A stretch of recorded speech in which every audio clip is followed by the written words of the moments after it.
Philippe Subra, bonjour. Bonjour. Vous êtes professeur des universités, vous enseignez la géopolitique locale à l'Institut français de géopolitique, l'IFG, qui est rattaché à l'Université Paris 8.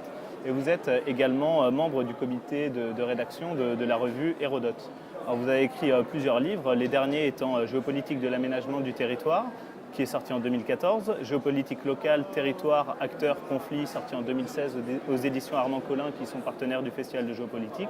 Et enfin le dernier, Zone à défendre, de Sivens à Notre-Dame-des-Landes, sorti en 2016. Alors on voit que vous vous intéressez vraiment à cette géopolitique locale qui se concentre beaucoup plus sur des analyses de conflits locaux territoriaux. Pourquoi cette spécificité? Pourquoi vouloir aller vers une géopolitique qui sort un petit peu de la géopolitique plus traditionnelle visant à établir les relations entre les États? Oui, je comprends que ça surprend. Ça surprend souvent d'ailleurs, mais l'idée c'est que les outils intellectuels, les raisonnements qui ont été développés pour analyser des conflits entre États ou bien des conflits internes aux États, mais très très violents, sont tout aussi efficaces pour comprendre d'autres conflits qui sont des conflits plus soft, où il y a rarement mort d'homme, même si à Sivens un manifestant a été tué, ou qui sont moins médiatisés que ces grands conflits classiques, simplement parce que ces conflits sont le reflet de rivalités de pouvoir pour le contrôle de territoire, exactement comme quand il s'agit de Daesh en Syrie ou en Irak ou du sort de l'ex-Yougoslavie. D'accord. Et on sait que la géopolitique plus traditionnelle, on va dire, est très peu utilisée finalement par les entreprises ou beaucoup d'acteurs qui sont peu concernés par ces conflits. Est-ce que cette nouvelle géopolitique... Ça commence à changer. Ça commence à changer. Il y a une problématique qui intéresse beaucoup les entreprises, c'est celle du risque. Du risque géopolitique. D'abord parce qu'elles y sont confrontées quand il s'agit d'entreprises qui travaillent à l'échelle internationale et notamment dans des pays, des zones assez chaudes du point de vue géopolitique. Il y a le risque que court leur personnel, il y a les risques de rupture d'approvisionnement, il y a les risques sur les installations. Donc elles intègrent de plus en plus souvent cette dimension et nous avons par exemple des étudiants qui trouvent du travail comme analystes risques au sein de grands groupes industriels français.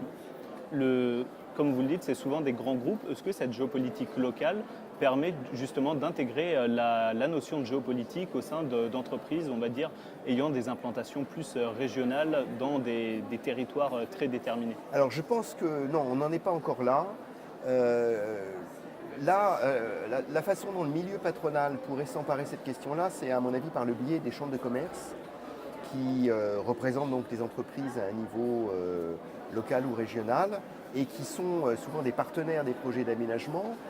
Si on prend un cas très connu aujourd'hui qui fait la une de l'actualité, qui est celui de Notre-Dame-des-Landes, les milieux patronaux comme le MEDEF, Pays de la Loire ou la Chambre de commerce de Nantes sont très impliqués en soutien du projet d'aéroport du Grand Ouest et donc sont très concernés et a priori intéressés par les analyses qui permettent de comprendre le mouvement zadiste, qui permettent de comprendre la durée, l'enracinement dans le temps de ce mouvement de contestation qui empêche le projet d'infrastructure de se réaliser.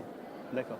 Et justement, ces revendications territoriales, est-ce qu'elles ne peuvent pas être interprétées comme un petit peu des signaux faibles d'une contestation de la mondialisation ou par certains acteurs comme son rejet en fait?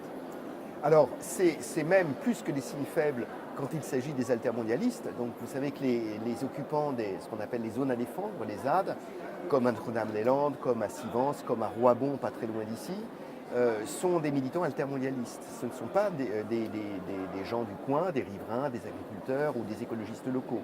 Et donc, ils viennent se mobiliser pour empêcher la réalisation d'un projet par l'occupation, un projet qui pour eux est un des moyens par lesquels la mondialisation se répand. C'est donc l'hostilité à la mondialisation qui motive leur mobilisation et leur engagement, qui est souvent très très fort parce qu'ils restent longtemps dans des conditions de vie très difficiles. Donc c'est vraiment la clé. Alors au-delà, c'est le signe certainement du fait que l'idée de la décroissance, le rejet d'un certain type de croissance et ce que les opposants appellent des grands projets inutiles et imposés, se répand dans une partie de la population et de l'opinion publique. D'accord. Et donc dans le cadre du Festival de géopolitique, vous avez fait une conférence sur le Grand Paris. Donc on remarque beaucoup de disparités entre les territoires qui sont englobés dans le Grand Paris.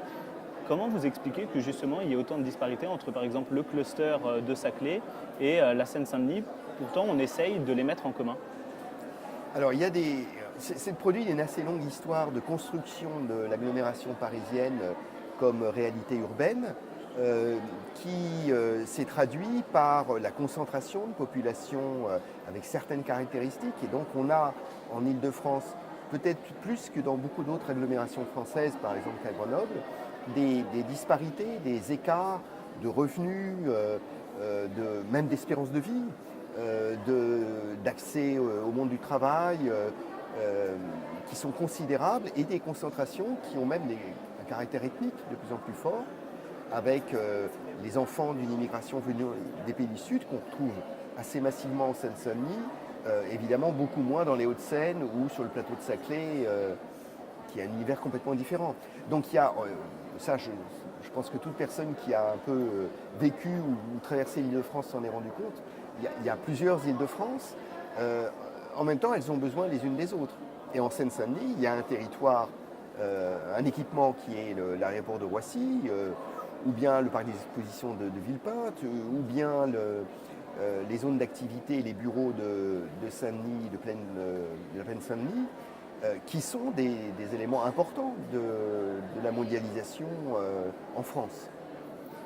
Globalement, on constate plutôt une perte d'attractivité de la capitale. On parle aussi d'embolie des systèmes des transports, d'où la volonté de faire vraiment un métro qui ferait le tour du Grand Paris. Il y a aussi les nouveaux problèmes de la pollution dont on entend de plus en plus parler, le manque de logement. Alors quel est le devenir finalement pour ce Grand Paris? Comme réalité urbaine? Comme réalité urbaine. Ou comme instance de gouvernance? Les deux. Les deux. Comme instance de gouvernance, on verra bien. Comme réalité urbaine, d'abord il faut relativiser les problèmes. Si vous interrogez un spécialiste de São Paulo, de Rio, il vous dira quand même qu'en matière de transport, Paris est très bien doté. En même temps, les usagers ne sont pas très heureux, pas très satisfaits, et le projet de nouveau métro va radicalement changer les choses. C'est vraiment un projet exceptionnel, qui est aussi important que la création du métro il y a un siècle, ou que la création du RER il y a quelques dizaines d'années. Et donc là, je pense qu'on peut en attendre pour les habitants de banlieue beaucoup de retombées positives, notamment en termes d'accès à l'emploi et donc de réduction du chômage. Ce métro va réellement désenclaver et mettre en relation pôle d'emploi, pôle de résidence de manière très très efficace. Donc c'est un très bon projet et d'ailleurs il est tout à fait consensuel, il n'y a pas d'opposition à ce projet.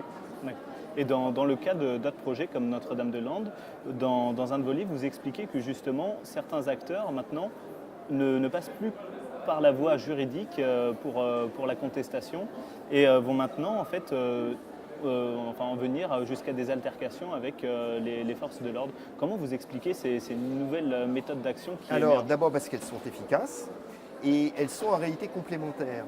C'est-à-dire on peut souligner les différences de mode d'action entre les opposants traditionnels, les nimbistes, les riverains, ou bien les agriculteurs, ou bien les écologistes et les zadistes. Moi, j'insisterai plus sur la complémentarité. C'est-à-dire les opposants traditionnels continuent à faire des inventaires de la faune, à rencontrer le préfet, à faire des recours en justice devant les tribunaux administratifs, et en occupant le site du projet, donc en empêchant le démarrage des travaux, les zadistes interviennent aussi de manière très efficace et finalement ces gens travaillent ensemble. D'accord. Écoutez, Philippe Subra, merci beaucoup. Je vous en prie, c'est un plaisir. Profitez bien du Festival de géopolitique. Qui est passionnant cette année. Merci. Au revoir.